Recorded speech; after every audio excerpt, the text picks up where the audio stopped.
รู้จักตำแหน่งวิชาการศาสตราจารย์และรองศาสตราจารย์และยินดีนำ17ท่านสนับสนุนโดยเป๊ปซี่ในวันที่21มีนาคม2025ผ่านมานี้อยู่มหาวิทยาลัยแห่งชาติได้มีพิธีประกาศตำแหน่งวิชาการให้พนักงานครูอาจารย์จำนวน17ท่านในนั้นมีขั้นศาสตราจารย์หรือสจและรองศาสตราจารย์หรือหสภายหลังข่าวเศรษฐกิจการค้าพวกเราได้เผยแพร่ข่าวออกไปก็มีหลายคนให้ความสนใจทั้งแสดงความสงสัยและซักถามที่ไปที่มาโดยในพิธีดังกล่าวได้มีการแต่งตั้งดำรงตำแหน่งศาสตราจารย์จำนวน2ท่านคือหสปอเวียงวิไลเที่ยงจันทร์ไซ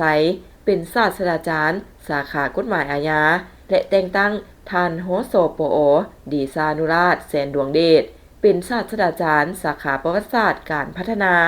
พร้อมนี้ยังได้แต่งตั้งดำรงตำแหน่งรองศาสตราจารย์จำนวน15ท่านหญิง6ท่านอยู่บรรดาสาขาวิชาคือสาขาฟิสิกส์ศาสตร์สาขาชีววิทยาหรืออนุกรมวิถีพืชสาขาวิทยาศาสตร์คอมพิวเตอร์สาขาคณิตศาสตร์สาขาเทคโนโลยีข้อมูลข่าวสารสาขาวิศวกรรมคอมพิวเตอร์สาขานิเวศวิทยาสัตว์ป่าสาขาอาหารสัตว์และการจัดการสาขาสังคมสงเคราะห์สำหรับการจัดสรรยงง่ายแนวใดก็ตามทุกตำแหน่งวิชาการก่อนจะได้มาแม่นต้องได้ผ่านขบวนการทางด้านวิชาการอย่างถูกต้องและใช้เวลาหลายปีสมควรหรือจะว่าต้องเป็นผู้ที่ชำนาญงานแท้จึงจะได้รับตำแหน่งวิชาการนี้อิงตามดำรัสว่าด้วยตำแหน่งวิชาการครูอยู่สถาบันการศึกษาชั้นสูงฉบับเลขที่03/ลบลงวันที่10มังกร2020ได้ให้รู้ว่าตำแหน่งวิชาการครูขั้นศาสตราจารย์แม่นตำแหน่งวิชาการครูระดับสูงสุดซึ่งเขียนย่อว่าสจสำหรับครูที่ปฏิบัติหน้าที่สิสอนนิเทศปาฐกถาฝึกอบรมและค้นคว้าวิทยาศาสตร์อยู่สถาบันการศึกษาชั้นสูงผู้ที่จะได้รับตำแหน่งวิชาการขั้นสูงสุดนี้ต้องมีเงื่อนไขดังนี้มีประกาศนียบัตรปริญญาเอกได้ผ่านการสิสอนมาแล้วอย่างน้อย11ปี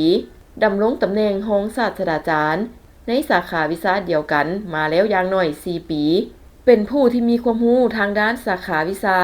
หรือแขนงวิชาเฉพาะใดหนึ่งมีหัวคิดประดิษฐ์สร้างและสามารถนำใช้ความรู้ความสามารถดังกล่าวเข้าในการปฏิบัติหน้าที่เวียกงานและรับใช้สังคมอย่างมีประสิทธิผลส่วนผู้ตำแหน่งวิชาการขั้นรองศาสตราจารย์แม่นเขียนย่อว่าหสจผู้ที่จะได้รับตำแหน่งนี้ต้องมีเงื่อนไขหลายอย่างคือ 1. มีประกาศนียบัตรระดับปริญญาเอกได้ผ่านการสอนมาแล้วอย่างน้อย11ปีและดำรงตำแหน่งขั้นอาจารย์มาแล้วอย่างน้อย4ปี 2. มีประกาศนียบัตรระดับปริญญาโทหรือได้ผ่านการที่สอนมาแล้วอย่างน้อย11ปีดำรงตำแหน่งขั้นอาจารย์มาแล้วอย่างน้อย6ปี 3. มีประกาศนียบัตรระดับปริญญาตรีลงลึกแขนงวิชาเฉพาะใดหนึ่งและได้ผ่านการที่สอนมาแล้วอย่างน้อย12ปีได้ดำรงตำแหน่งอาจารย์มาแล้วอย่างน้อย7ปี